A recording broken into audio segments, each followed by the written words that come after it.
To the world, he was a deity, an untouchable figure of sequin gloves, moonwalks, and record-breaking statistics. He was the king of pop, a magical being who seemed to descend from the stars to entertain us. And when he began to change, when the surgeries escalated, when the behavior became erratic, and when Neverland rose from the dust, the public narrative shifted. He became a punchline, a freak, a tragic anomaly of fame gone wrong. We told ourselves that Michael Jackson was simply eccentric, a man who had everything and threw it away on a fantasy. But that is a comfortable lie. The reality is not that Michael Jackson lost his mind to fame. The reality is that he never owned it in the first place. What we witnessed was not eccentricity. It was the slow, televised collapse of a human being who was systematically dismantled before he hit puberty. We are not looking at a celebrity scandal. We are looking at a crime scene that began in Gary, Indiana, decades before the first allegations ever surfaced. Michael Jackson was not just a pop star. He was the entertainment industry's most profitable experiment in commodified trauma. To understand why he died, we have to look deeper than the doctor who administered the drug. We have to dissect the machinery that built the king. The architecture of Michael Jackson's tragedy was drafted long before he ever set foot on a stage. It began in the industrial smog of Gary, Indiana, a town defined by the relentless rhythm of steel mills and the crushing weight of working-class stagnation. To understand Michael, you must first understand the terrifying smallness of 2300 Jackson Street.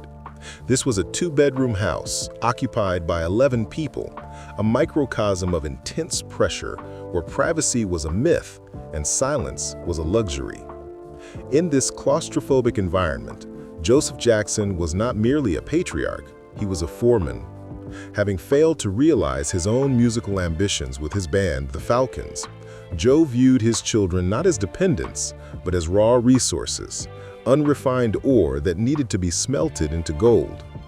The zero point of Michael's trauma wasn't fame itself, but the draconian rehearsal regimen imposed in that living room.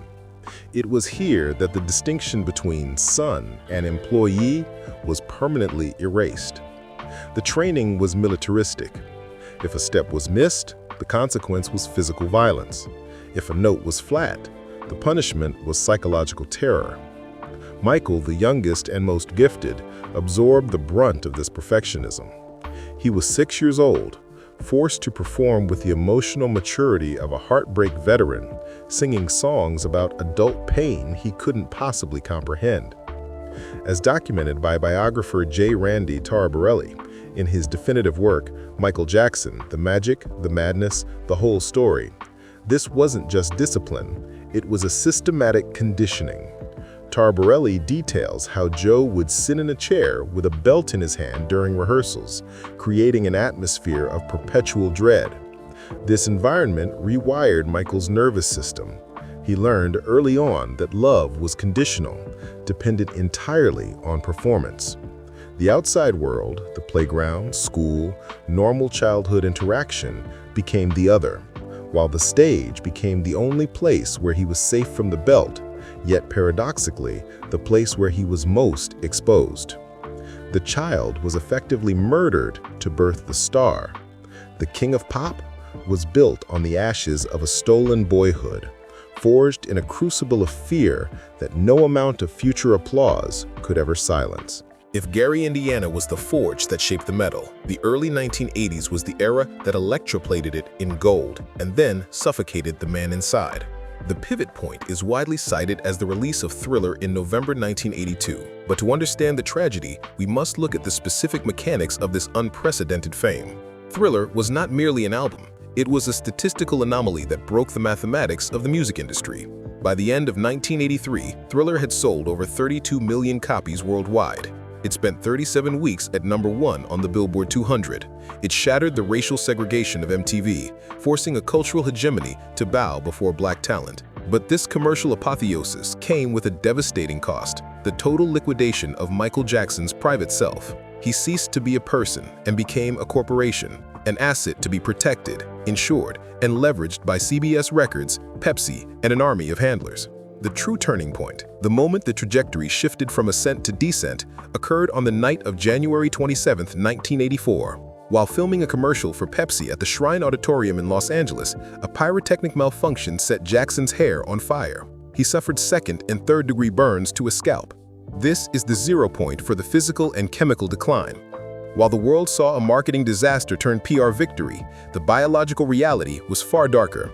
To cope with the excruciating pain of scalp reconstruction surgeries, Jackson was introduced to prescription opioids. This was the genesis moment of an addiction that would haunt him for the next 2 decades. The industry's reaction was telling. The show had to go on. The machinery of fame could not pause for human suffering. He was back to work in record time, donating his $1.5 million settlement to a burn center, a gesture of altruism that masked a private hell. He was now battling a physical agony that required constant medication, while simultaneously inhabiting a level of celebrity that effectively placed him under house arrest. The walls of Neverland weren't built to keep people out. They were built because the world outside had become a hunting ground. The Thriller era gave him the crown, but the Pepsi burn gave him the painkillers. The king was now ruling from a throne of anesthesia. To interpret the erratic behavior that defined Jackson's later years, the high-pitched voice, the chimp, the endless sleepovers, the obsession with Peter Pan, we must move beyond tabloid mockery and apply a rigorous psychological lens. These were not the whims of a spoiled billionaire, they were the symptoms of a shattered identity. The most potent framework for understanding Michael Jackson is found in the seminal work of Swiss psychoanalyst Alice Miller, The Drama of the Gifted Child. Miller describes a specific pathology found in children who are exploited by their parents to fulfill the parents' own narcissistic needs. She argues that these children develop a false self, a grandiose, highly functioning public persona designed to secure the love and safety they crave, while the true self remains stunted, frozen in the moment the trauma began. As explained by Miller, this dynamic creates a devastating internal void. The child becomes an expert at reading the expectations of others, the audience, and mirroring them perfectly, but they lose all connection to their own emotional reality. Michael Jackson is the ultimate archetype of this theory. His physical transformation, the whitening skin, the altered nose, the cleft chin, can be read as a desperate, subconscious attempt to physically erase the Joseph Jackson in the mirror and construct a being that was purely of his own design. Neverland Ranch was not a home. It was a psychological bunker. It was a manifestation of what psychologists call trauma reenactment. Michael was not simply acting like a child, he was attempting to retroactively purchase the developmental stages he was denied. He surrounded himself with children, not necessarily out of predation, but out of a pathological need to exist in the only peer group he emotionally understood. He was a 40-year-old man with the emotional toolkit of a traumatized 7-year-old, wielding the financial power of a small nation. The tragedy, as Miller's theory elucidates, is that no amount of external fantasy can heal the internal wound of having been used rather than loved. He was trapping himself in a golden cage of his own making, forever waiting for a childhood that had already been stolen. To understand the public crucifixion of Michael Jackson, we must confront the most persistent myth of his existence. The idea that he betrayed his race by chemically bleaching his skin out of vanity. This narrative was not just a tabloid rumor, it was the primary weapon used to dehumanize him. However, the forensic evidence tells a completely different story, one of biological warfare happening beneath the surface. The zero point here is not psychological, but immunological. According to the official Los Angeles County Coroner's autopsy report, case number 2009-04415, conducted by Dr. Christopher Rogers, Michael Jackson unequivocally suffered from vitiligo and discoid lupus erythematosus. These are autoimmune diseases where the body's immune system attacks its own pigment-producing cells. The tragedy is not that he wanted to be white, it is that his body was actively erasing his identity. In the early 80s, makeup artist Karen Fay confirmed they used darker makeup to cover the white patches, but as the disease became aggressive and systemic, covering the patches became impossible. The mask he wore, the pale foundation, was a medical necessity to even out a complexion that looked like a map of jagged continents. Furthermore, the lupus diagnosis explains much of the eccentricity regarding umbrellas and masks. Lupus makes the skin violently sensitive to sunlight, photosensitivity. The UV rays that gave others a tan, Michael Jackson gave lesions and systemic inflammation. The public saw a diva afraid of the sun. The medical reality was a patient managing a chronic, painful condition. The media narrative inverted the victimhood. A man suffering from a disfiguring disease was accused of hating his own heritage. He was fighting a genetic war on his own skin, and the world mocked him for the casualties. The ultimate tragedy of Michael Jackson's life lies in a grotesque paradox. The very machinery that crowned him king eventually found it more profitable to market him as a court jester. By the mid-90s, the Michael Jackson business had bifurcated. There was the business of selling his music, which was slowing down, and the booming business of selling his destruction. This phenomenon is a textbook example of commodified dehumanization. The media ecosystem realized that Michael the Freak shifted more units than Michael the Artist. The tabloid press, led by figures in the UK and US, didn't just report on his eccentricities, they actively curated a narrative of monstrosity. The moniker Wacko Jacko wasn't merely a playground insult, it was a branding strategy designed to strip him of his humanity, making it socially acceptable to hunt him. The 1993 Chandler allegations and the 2005 Arvizo trial were the peaks of this feeding frenzy. Regardless of the legal outcomes, settlements and acquittals, the media verdict was already profitable. Every strange interview, every courtroom appearance in pajamas, every glimpse of his children in masks was monetized. He became the pilot episode of the modern surveillance reality show. The deepest irony is found in the Martin Bashir documentary Living with Michael Jackson, 2003.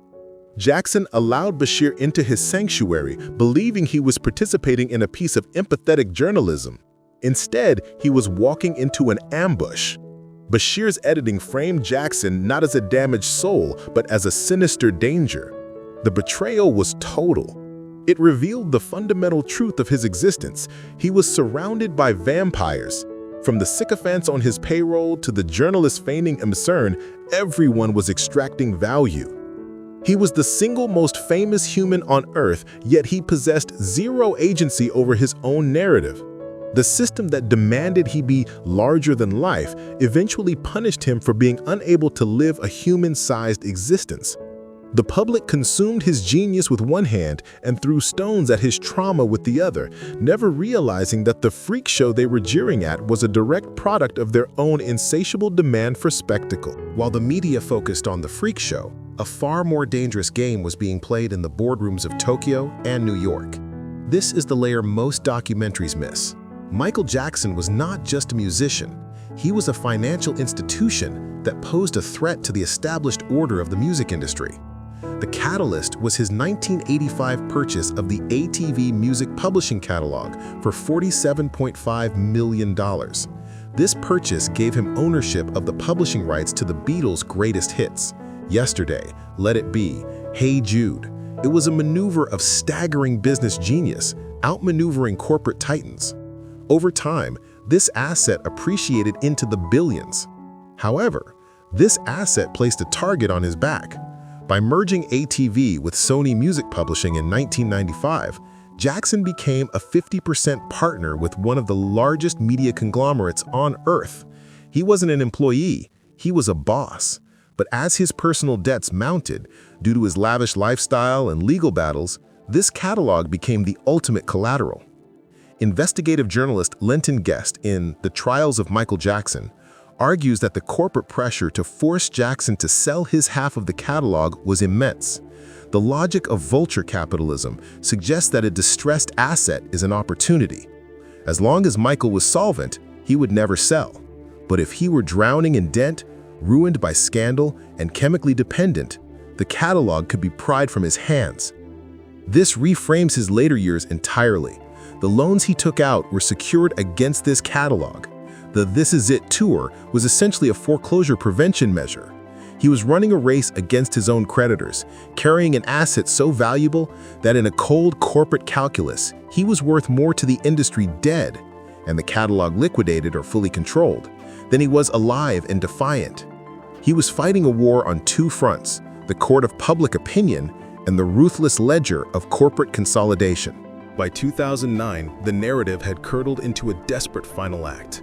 Michael Jackson was no longer the untouchable titan of the 80s. He was a man cornered by staggering debt and a reputation in tatters. The announcement of the This Is It residency at the O2 Arena in London was pitched to the public as a triumphant return. In reality, it was a forced march. The root cause of his death on June 25, 2009 was not merely an overdose of propofol, it was financial coercion. Jackson was reportedly over $400 million in debt. The promoters, AEG Live, needed a miracle to recoup their investment. The contract was brutal. If Michael couldn't perform, he risked losing everything, including his share of the Sony ATV music catalog, his greatest asset and only leverage. The pressure cooker was absolute. Reports from the rehearsals describe a man who was shivering, confused, and physically deteriorating. He was a ghost haunting his own stage. Enter Dr. Conrad Murray. To view Murray simply as a bad doctor is to miss the systemic failure. Murray was a symptom of a larger disease in the entertainment industry, the concierge medicine complex. When a star becomes too big to hear the word no, they hire professionals whose paycheck depends on saying yes. Murray was being paid $150,000 a month not to heal Michael Jackson, but to ensure he showed up. The administration of propofol, a powerful surgical anesthetic, in a home setting to treat insomnia is a medical abomination. It is not a treatment, it is a coma on demand. Michael needed REM sleep to function. Instead, he was being chemically knocked out, night after night, deprived of the biological restoration the brain requires. On that final morning, the equation balanced out to zero. The heart that had been racing since the steel mills of Gary, the heart that survived the burns and the trials, finally stopped. The machinery had extracted every ounce of value it could from the living man. Now it would prepare to extract even more from the dead legend. The king of pop was gone, killed by the very requirement to be the king. In the end, we are left with a haunting question. Who killed Michael Jackson? It is easy to blame a tyrannical father, a negligent doctor, or a predatory media. These are the visible villains, the convenient antagonists in the story. But if we are to be truly investigative, we must look at the uncomfortable truth that lies beneath the surface. Michael Jackson was not merely a victim of individuals, he was a casualty of our culture. We live in a society that demands deities, but punishes them for being human. We require our icons to be eternal, flawless, and magical. We demanded that Michael Jackson be the Peter Pan of pop, the boy who could fly. And when he built a world to sustain that impossible fantasy, we ridiculed him for it. We consumed his trauma as entertainment. We danced to the rhythm of his pain. Michael Jackson was the ultimate sacrificial lamb of the modern celebrity industrial complex. He gave us his childhood, his face, his privacy, and finally, his life. He was a man who set himself on fire to keep the world warm, and we applauded the brightness of the flame while ignoring the smell of the smoke. So, the next time you hear Billie Jean or see that iconic glove, do not just see the king of pop, see the terrified boy from Gary, Indiana, who spent 50 years running from a belt that never stopped swinging. He is gone, but the machinery that built and destroyed him is louder than ever, and it is waiting for the next child to step onto the stage.